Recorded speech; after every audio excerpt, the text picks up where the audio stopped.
så er vi jo i Istanbul. Og her er jo sommer.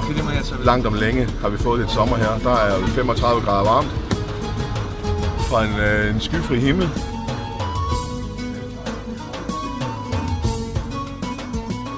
Jamen, så er vi kommet på hotellet, og vi har lige en halv time til at klæde om. Vi skal til Iftar, hvor der kommer 1000 mennesker. Og de ved alle sammen, at vi kommer. Vi skal mødes med en borgmester og sidde ved VIP-bordet der. Og så vil de have, at jeg skal sige et eller andet, så jeg skal lige tænkeboks i 10 minutter. Men det skal nok gå. Og prøv at se det her, du. Prøv lige at se. Hvad siger de så?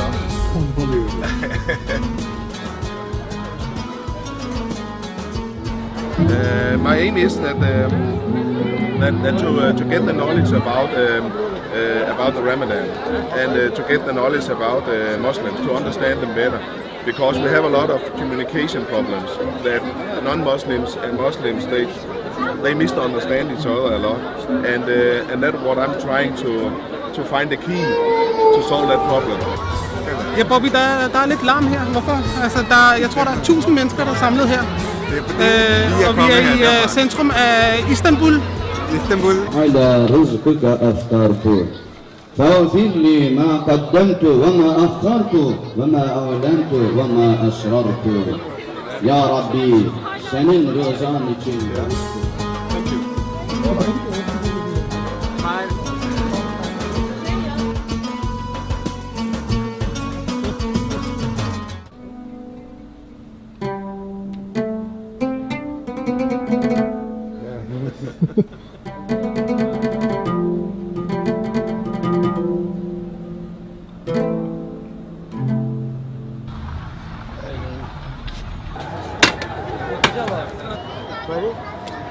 Hvad mener du?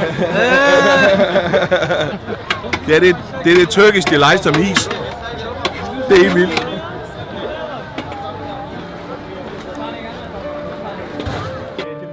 Sayın Mustafa Yılmaz, belediye ve genel meclis üyelerimiz, hayırsever iş adamlarımız da teşrif ediyorlar.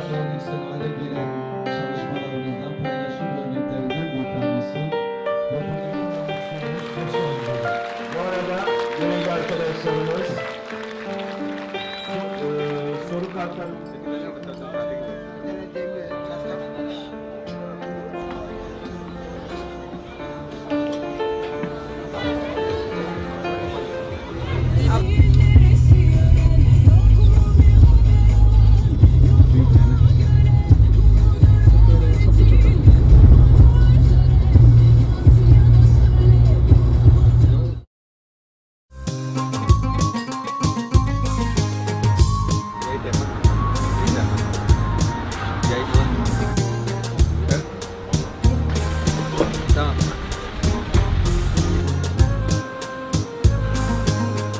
Vlog er forbeholdt dig. Vlog efter.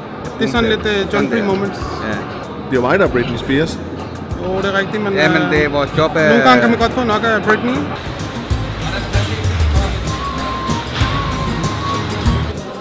Så det her, det er Grand Bazaar. Det her, det starter. Og det er indgang 9, det her. Det er bare sådan en af dem.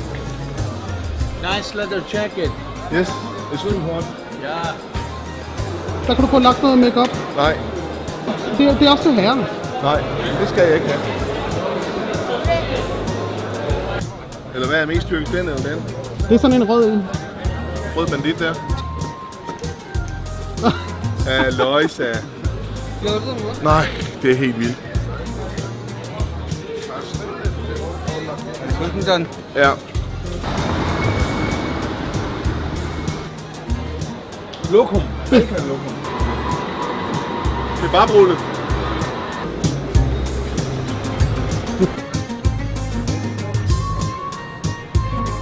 En af de her tidspunkter, hvor man virkelig får sat sin tålmodighed på prøve. Jeg er sulten, jeg er tørstig, min fod gør ondt. Vi er rigtig langt bagud, og Bobby synes, at han vil fodre duer.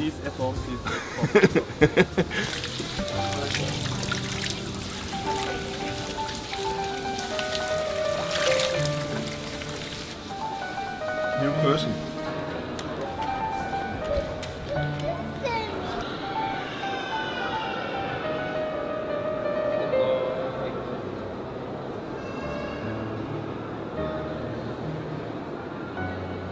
الله لمن حمده الله أكبر.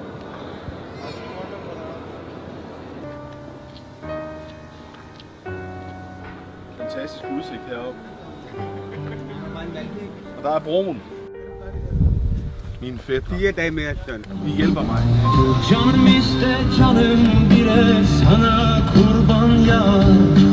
Dağlar taşlar uçan kuşlar senin olsun ya. Deniz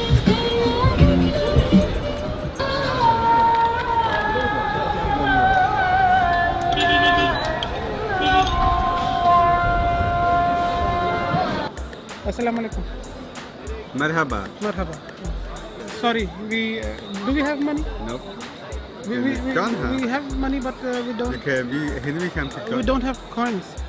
Go ask for John.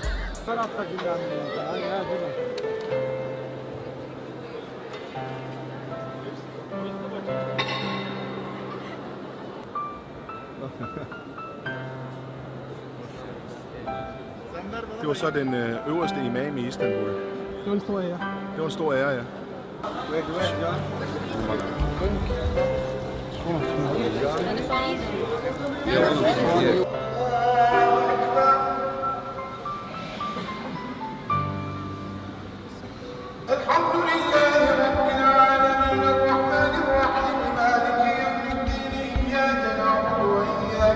Min fod, den gjorde simpelthen for ondt. Jeg kunne ikke stå på den mere, så det nødte ikke noget. Jeg må nok hellere stoppe, så. Ja.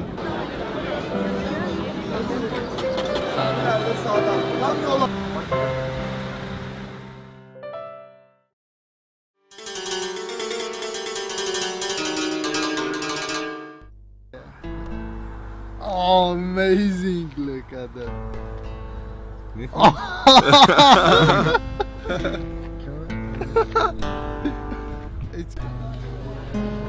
Der er du jo, John. Ja. Asim, han havde en helt anden idé om det her. Han havde sådan en lang liste med alle mulige ting, jeg skulle prøve. Og han sagde, at der er en masse ting, man skal prøve i forbindelse med en ramadan. Og jeg skulle prøve alle sammen minimum 1 gang. Så jeg har været i moské og bede, jeg har lavet wudu, og jeg har lavet alt muligt. Jeg har læst de første 20 sider i Koranen, og jeg har forsøgt en masse ting. Ashhadu an la ilaha illallah.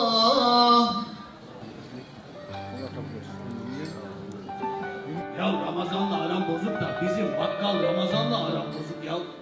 Ya Karagöz'ün bakkal Ramazan'la aram bozuk da be.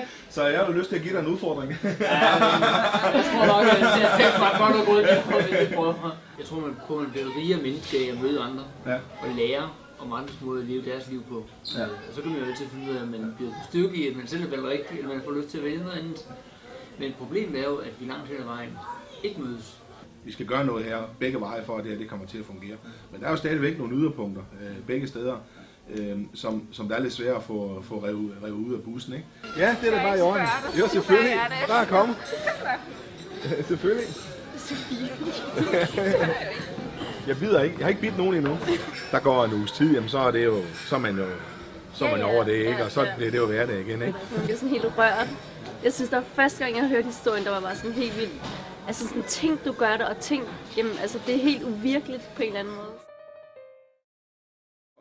Så vi skal altså prøve at være lidt mere modtagelige over for hinanden, og vi skal være lidt mere klar til at snakke om tingene, i stedet for at bygge de her grøfter og høje mure, i stedet for at bygge nogle broer. Jeg synes simpelthen, det er sørgeligt, at sådan et par indlæg, som der har været i dag, har været nødvendigt. Og undskyld, at indlægget blev så langt, men jeg skulle simpelthen have det her gas ud. Det irriterer mig, og jeg er virkelig ked af det. Men nu vil jeg tage ud og besøge nogle mennesker, som er imødekommende og venlige og åbne, som er klar til at gøre en indsats for, at vi får bygget nogle broer. Fordi det andet her, det vil jeg ikke leve med, og det ligger helt fast.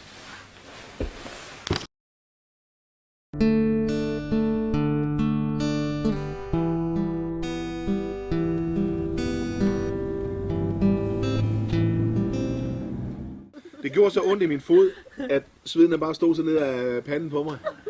Så tænker jeg bare, okay, nu, hvis ikke jeg skal besvime, så må jeg hellere sætte mig ned. Du stod også og gyngede sådan. Fra den ene fod til den anden. Hvilken kage vil du starte med? Hvornår stopper det? Det er chokoladetrilogi. Der er mørk, lys og hvid chokolade. Og jeg har også lært at sige inshallah. Men det er mere de der to der. Nej, nu stopper du. Vi kommer om 5 minutter, inshallah. Okay. Og jeg har fundet ud af, hvad inshallah betyder. Det hedder gange 4. Men, hvis du vil ud og se verden, så skal du konvertere. Det er lige før. Så skal du så. Ja. Det kommer i 26. afsnit. Jeg tror, der er mange, der har bedt bøn for det. Jeg bliver spurgt om det. Jeg bliver spurgt om det dagligt. Mindst en gang om dagen.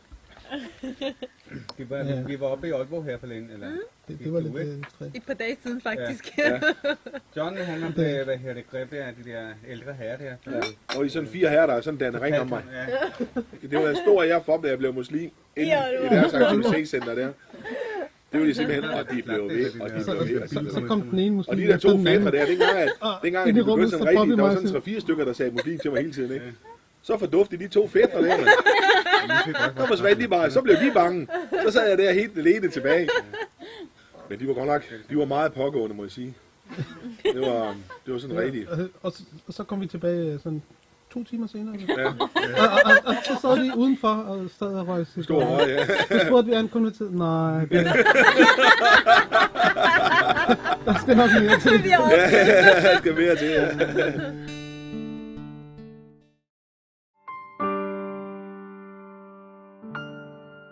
Ja, det er faktisk lidt vemodigt, at det hele stopper snart, ikke? Ja. Det er det. Måske sidste dag i dag. Måske sidste dag i dag. Ja. Vi står inde på Christiansborgpladsen inde. Okay. Og, hvad er planen? Jeg skal ind til Ramadan-middag derinde. Der kommer et par 100 mennesker. Vi laver sådan en Facebook-gruppe, og den har over 7.000 likes lige nu. Og bare den første dag havde vi over 1.000 likes, og så skriver jeg en dagbog hver eneste dag og laver en vlog op og sådan noget. Og anden dagen, der havde vi over 15.000 læsere på noget af det, jeg skrev. På 6. dagen var vi i Godmorgen Danmark. På 10. dagen var vi i Tyrkiets største avis, over 1 million oplæg og online avis. Det går helt over. Fuldstændig. Jeg er bare en ganske almindelig blegfed dansker, der er IT-administrator i et firma. Hvor ham der, han har givet mig en udfordring. Ja, det er fantastisk. Ja, det er helt vildt. Og vi har været ude alle mulige steder. Og alt. Det er jo også et virkelig godt tværkulturelt tiltag. Altså. Ja, men altså, det er jo...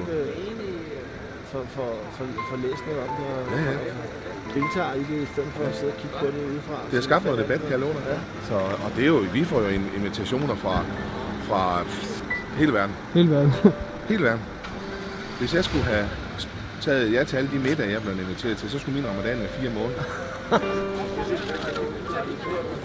Ja. Nå, du fik også stort lidt på. Nej, det går ikke. Nej, det er det. Det går rødt og sort. Ja. Det bliver spændende i aften. Det bliver rigtigt, og det er rigtig skønt, du er her. Ja, det bliver sjovt. Så får vi en god aften ud af det. Ja. Vi ses. Ja, tak.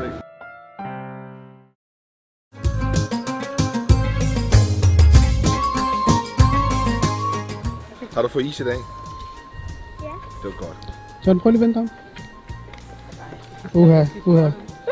Det klæder dig. Der er stil over det. Ja. Og det er jo dejligt at have på. Der er ikke noget, der ligesom snærer nogen steder, hvis man... Hej igen. Lang tid siden. Ja, tak. Og tusind tak for sidst, han er sagt. Det er lige måde. John? Ja, det er sidste dag i dag. Det er de sidste 20 minutter. Og så er der morgenkaffe i morgen tidlig. Det bliver godt. Det fangede mig bare. Jeg synes bare, det var så fascinerende, at folk de kunne faste. I den varme. Altså, jeg havde også nogle kollegaer, som var muslimer. De fastede også. Og bare, wow, og så blev jeg sådan interesseret. Så blev jeg opmærksom. Så blev jeg faktisk søge noget info, fordi for ingen dag jeg havde så haft en søgen. Der findes jo ikke nogen religion, der siger, nu skal du gå ud og slå ihjel, og nu skal du gøre alt muligt. Der sådan nogle findes ikke. Det er jo kun alle dem, der har misforstået det, der gør det i religionens navn.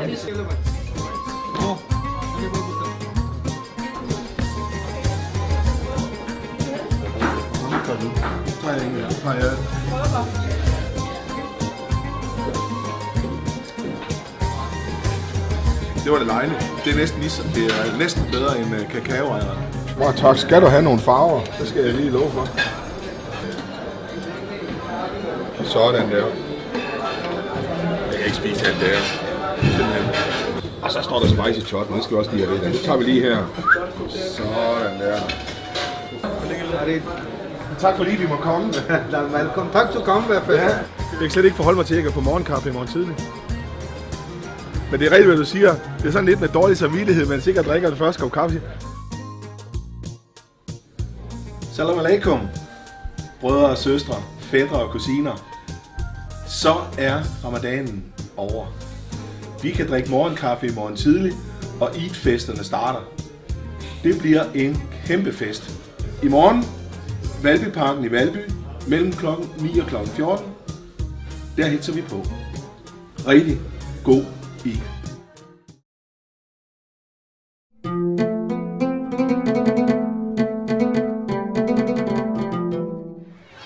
سمع الله لمن حمده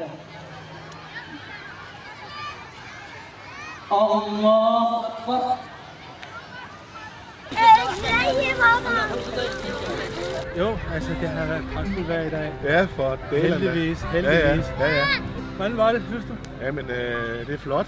Det er flot. Det er flot, ja. Ja. Det skal vi altså reklamere noget mere for næste år, så vi kan få nogle blegfiser ind lige så meget. Jeg siger ikke noget. Nej. Jamen, fortsæt god dag. Vi ses, ja. Nej, jeg synes, det er rigtig fedt, det du har lavet. Nej, tak. Jeg komme og sige det. Ja, tak for det. Jeg sikkert har hørt det mange gange. Ja. Tænk på, må vi tage et billede? Nej, jeg må ikke sammen med køkkenpiger. Det må du ikke? Det siger min kone. Okay. Jo, selvfølgelig må jeg det. Hvad siger? Det er rigtig fedt projekt. Rigtig fedt. Jamen, tak for det. Og tak fordi I har støttet op omkring det. Det var så lidt. Ja. Og John, jeg tager også et billede af dig. Jamen, vil du ikke selv med på det? Ej, det er fint, jeg holder mig her. Så går I over på det samme sætte sammen. Jamen, vi er fire jo. Det der med højre og venstre der. Jeg vil ikke have krykkerne med. Nej, jeg vil heller ikke have den her pose. Men det havde vi også på fornemmelsen med det her gode vejr. Men det er for meget, synes jeg. Der må være en eller anden, der holder hånden over jer. Virkelig stolt af dig. Jamen tak, og jeg er også stolt af jer. Okay. Fordi I har jo gjort det samme jo.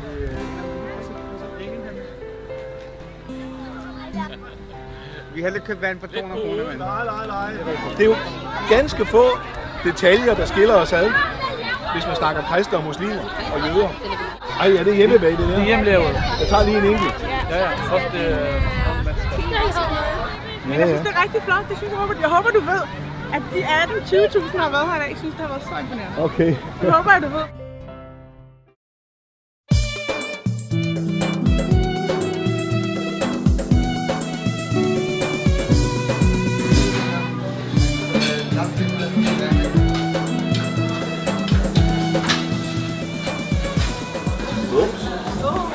Så er det helt sikkert dyrt. Hvad sker der her?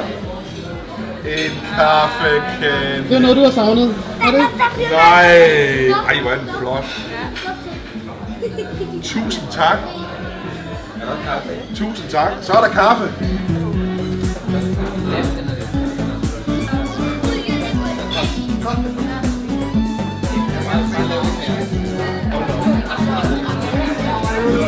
Det er heller ikke sundt at faste mere end 30 dage. Eller, så det er simpelthen for... Jamen det er også det, jeg mener med den der selvrensagelse, kan man sige. Ikke? Det er sådan noget. Jamen, det har været spændende. Jeg har jo fulgt det helt på tæt hold jo, i 30 dage. Var det dig næste gang, Jacob? Hvad? Må vi se.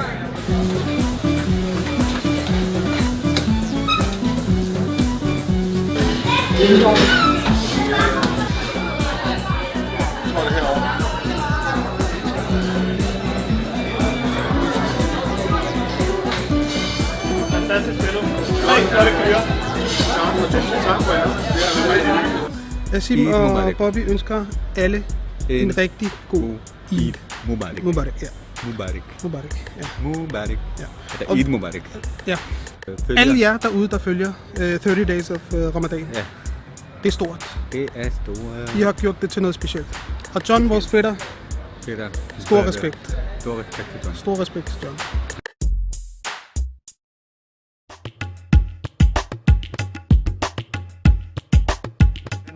Velkommen til jer alle.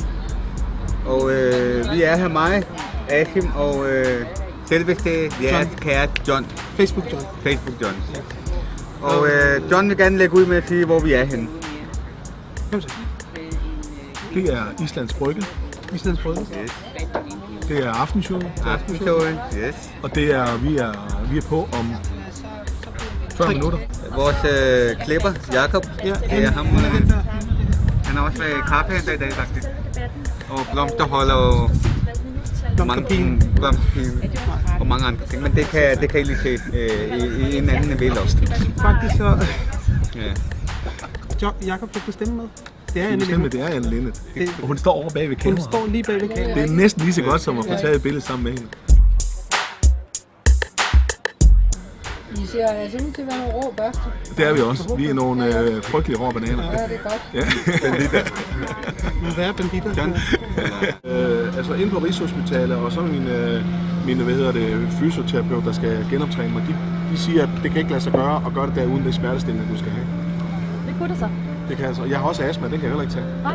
Og jeg har heller ikke haft noget problem hele ramadagen. Du har heller ikke taget astma-medicin? Og prøv, hans kone siger også, at han har været meget roligere, og han har slet ikke bandet så meget og sådan noget. Du skal holde ram.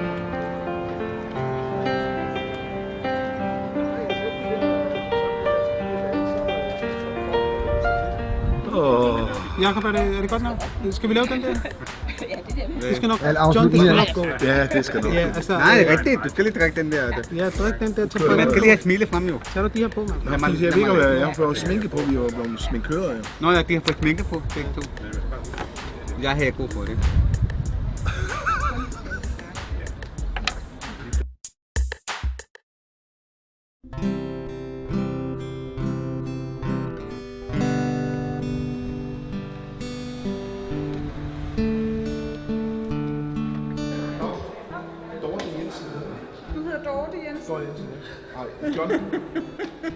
At det er så vigtigt, at vi åbner op, at vi åbner rådhuset op, at vi åbner vores parlament op, og at vi fejrer Eid, og at vi byder vores store muslimske mindretal velkommen ordentligt i København. Og jeg ved, det er en drøm for jer. Jeg ved, det er noget, I arbejder benhårdt på hver eneste dag og bruger rigtig mange tanker på.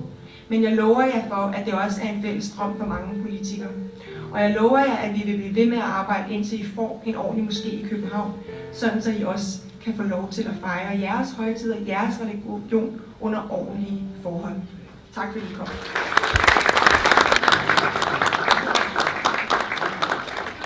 Det ser meget lækkert ud.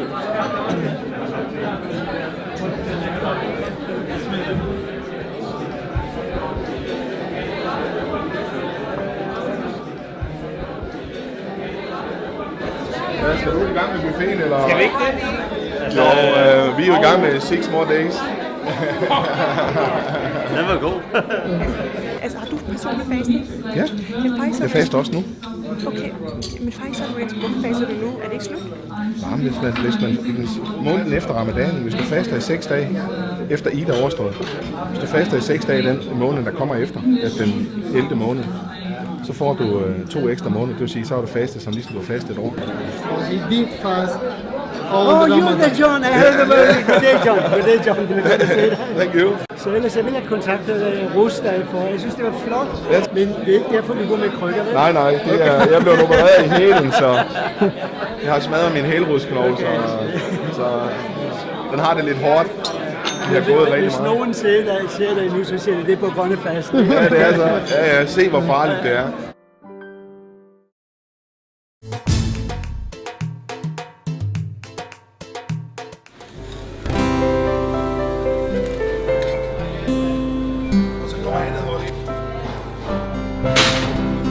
Det var dejligt at få sat en person på os. Nu har jeg jo bare set billedet og sådan noget der, så det var også skønt.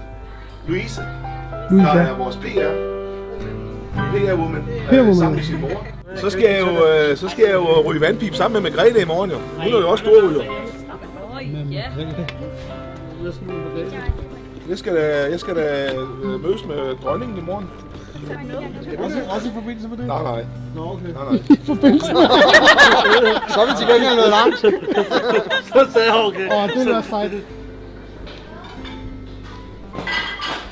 Så er I jo ham strampen, så saften kommer ud af det. Værsgo. så sæt den, det skal være lys. Ja. Det er det bedste. Okay? Sådan. Godt, sådan der, ikke? Start med hjørnerne først. Ja. Så var det den. Sådan hjem. Sådan der. Yes. Så, Habibi. Hvad så? Så er der vandpil. Så er der vand, og kun. han vil ikke rigtig ud med, hvad der er i tobakken. Det finder vi ud af det. Så skal man starte den her sjoveren op her, siger du? Jamen, så skal vi lige lave en bøn, ikke? Bismillah. Ja. Hver bord passer sit. John.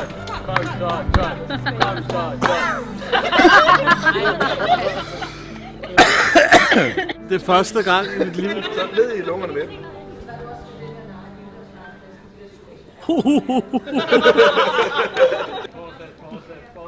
Ikke så meget, nej. Og nu skal vi ind i det skumle baglokale herinde og ryge videre. Og så har jeg ført også lige... Banditter der. De her banditter her, der prøver lige at se dig. Okay.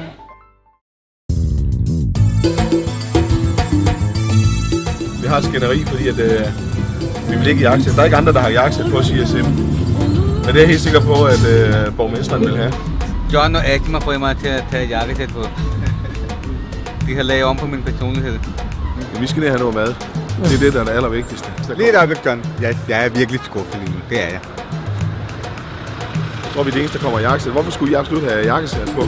John, der ligger en kirkegård her lige nærheden, ikke? Okay. Jeg kan se nogle vinduer. Så spørgsmålet er I i paradis? Hvad med Asim og Bobby?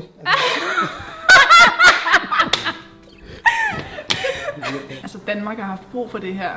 Verden har haft brug for det her projekt i lang tid, og jeg synes, at man kan se, at der har været behov efter lige præcis sådan et eksperiment og sådan et projekt, som Asim og Bobby har haft gang i, eller har gang i.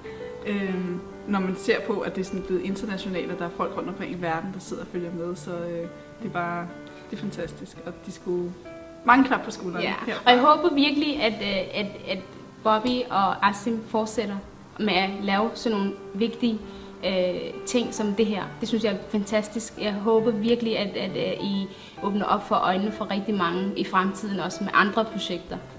Det synes jeg. I hele verden. I hele verden. Ja, jeg vil takke ham personligt for at være et eksempel for at bryde de her baner, bygge den her bro gennem de her to store kulturer. Altså, jeg føler, at den bedste måde at skabe sig viden omkring noget, man ikke ved, er at prøve det selv. Så bare det, at den har kastet sig ud i det alene, eller sammen med jer også, er en stor ting. Stor ting, han gør for Danmark, vil jeg sige. Altså. Så mangler vi nu den tredje ud af de tre. En tur i moskeen, der har jeg været. Jeg har røget vandpip, både i Danmark og i Istanbul. Nu står jeg og venter på en BMW, så jeg kan få en tur op og ned af Nørrebrogade.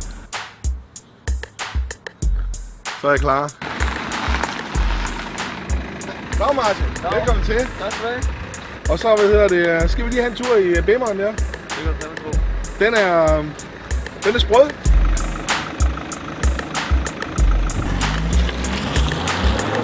Der skulle ligge sådan en kebab hernede på et hjørne. Bush kebab, eller hvad hedder den? Yes. Der er ingen kopholder i masserne. Jeg har både der, og så over ved min bane. Men der holder en fest i den her bil her. Ja, det kan du fandme gå. Kan du ikke i masserne der?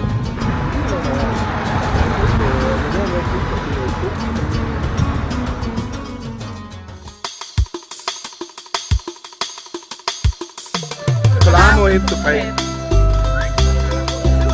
Super! Ja, tak for det.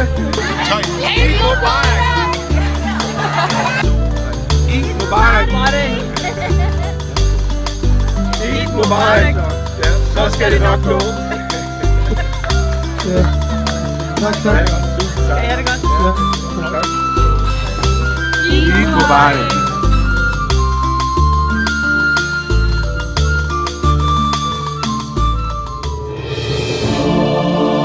Oh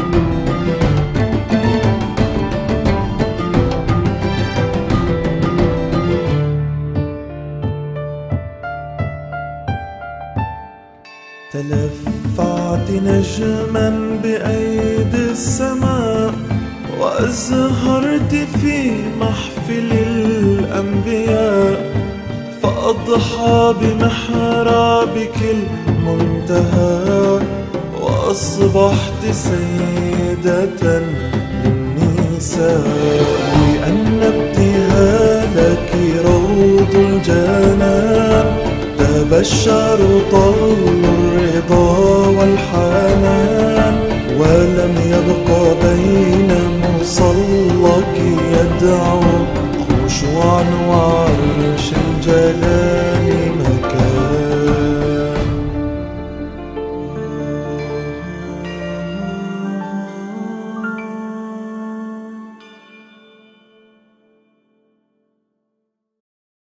Hvad vil I to? Det er The Blues Brothers. Hvad nu? Ja. Hvor mange var der havde jakkesæt på? Vi var 3. Og hvem sagde til os, at vi havde jakkesæt på? Det synes jeg, vi skulle. Ja, det. Borgmesteren og jeg havde jakkesæt på. Det er slut med den her vlog.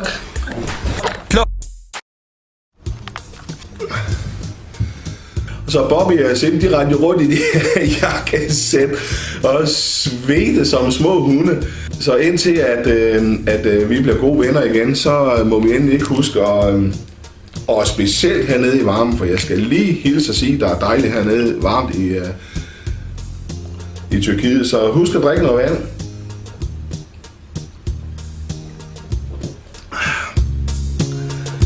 Så skal det nok gå.